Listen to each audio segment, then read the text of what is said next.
Alors, il y a plusieurs sortes de préconisations. Il y a toute une série de préconisations qui concernent les aspects de la santé.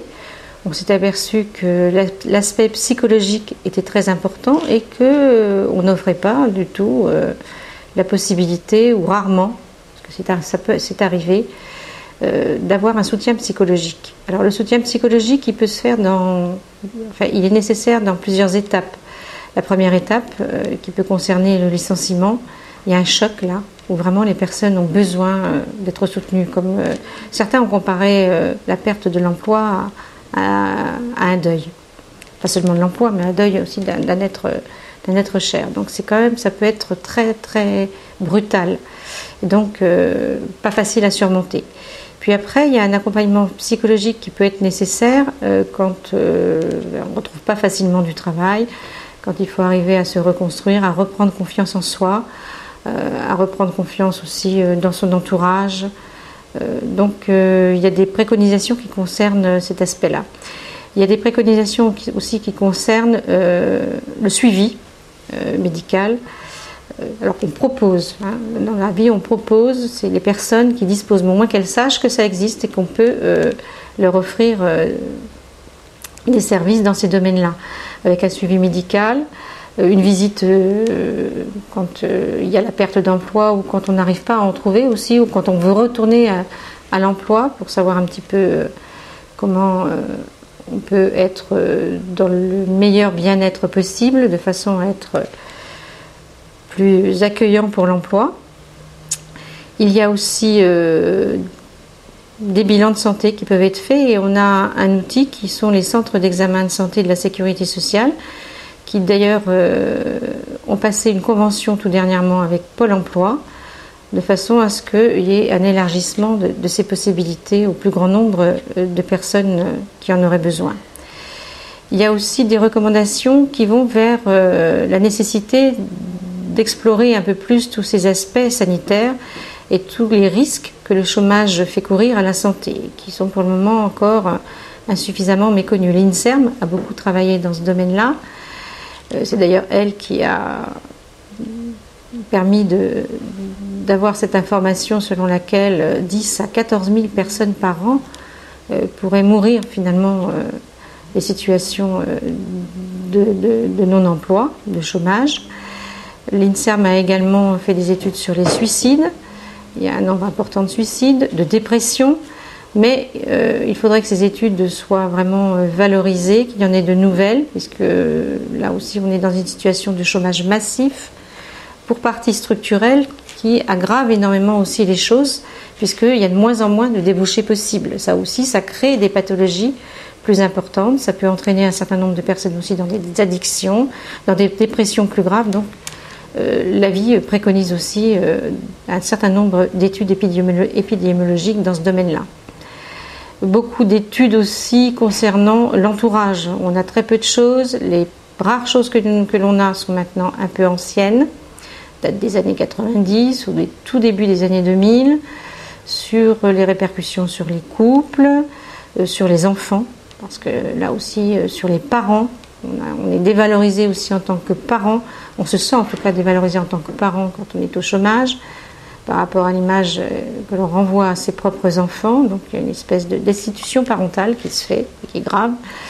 Donc on demande aussi à ce qu'on prenne ces aspects-là en compte. Donc tout ça, c'est des recommandations qui sont faites.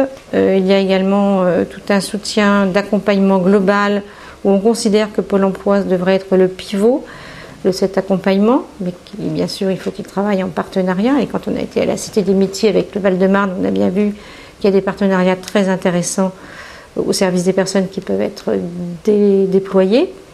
Donc là, alors que Pôle emploi par exemple vient de mettre en place une inscription systématiquement dématérialisée, alors que l'inscription déclenche y compris le droit à indemnisation, ça ne peut se faire que par ordinateur, donc ça c'est un vrai problème. Donc c'est pas forcément dans ce sens-là qu'il faut aller, en tout cas pas pour tout le monde. Ça peut correspondre effectivement à des possibilités pour un certain nombre le chômeur, mais pas pour tout le monde. Donc on voudrait que Pôle emploi s'investisse plus, alors évidemment avec des personnels plus nombreux et formés pour cela, dans un accompagnement de proximité avec les chômeurs pour y compris regarder un ensemble de choses qui sont liées à la perte d'emploi. Donc cet avis produit, vous allez l'adresser à un certain nombre d'institutions et d'administrations. Elles sont évidemment libres de les prendre en compte ou pas. Quels sont vos moyens d'action ou de pression, si je puis dire? Bien, on a sollicité évidemment un certain nombre de cabinets ministériels. Par exemple, on a soutenu une démarche qui est très ancienne au niveau du Conseil économique et social, puisque les prémices ont eu lieu en 1987, repris en 1995, sur la reconnaissance de la précarité sociale comme une discrimination. Et on a la Commission nationale consultative des droits de l'homme qui elle-même a produit un avis en 2013 demandant la création d'un 21e critère de discrimination lié à la précarité sociale. Et on vient d'avoir le plaisir de voir que l'Assemblée nationale vient, à la suite du Sénat, de voter une proposition de loi reconnaissant la précarité sociale comme une discrimination. Ce qui, par rapport à notre souci de restaurer l'image des personnes privées d'emploi, y participe, puisque c'est une discrimination. Donc les personnes ont des droits, elles peuvent les faire valoir et elles n'ont pas le droit d'être discriminées, d'être mal accueillies de ce fait. Donc par exemple, c'est un des aspects. Et puis on compte aussi, on espère qu'avec d'autres organismes de protection sociale, notamment la CNAM, on pourrait travailler ensemble pour voir comment on pourrait déployer un certain nombre de propositions. Donc oui, on espère, et très important aussi, cet avis a été envoyé à tous les présidents ou secrétaires généraux des organisations syndicales. Je pense qu'en tant que syndicat, on a vraiment à faire connaître l'avis et à déployer des activités dans ce domaine-là pour pouvoir initier tout un tas de dispositifs, d'initiatives qui permettraient justement de prendre en compte la vraie vie des personnes privées d'emploi. Donc cet avis est disponible sur la brochure, là? Oui. Ou éventuellement consultable sur le site internet? Alors, il est consultable sur le site du CESE. Et ce qu'il y a d'ailleurs de très intéressant sur le site, c'est qu'il y a un certain nombre d'auditions qui ont été filmées.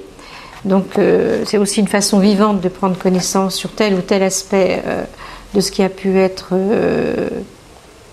creusé. Il y a également des témoignages de personnes qui vivent des situations qui sont intéressantes aussi à regarder, parce que là c'est la vraie vie. Et puis l'avis lui-même est disponible aussi sur le site du CESE. On peut le lire sur le site et on peut aussi l'imprimer. Voilà. Merci Jacqueline Farage.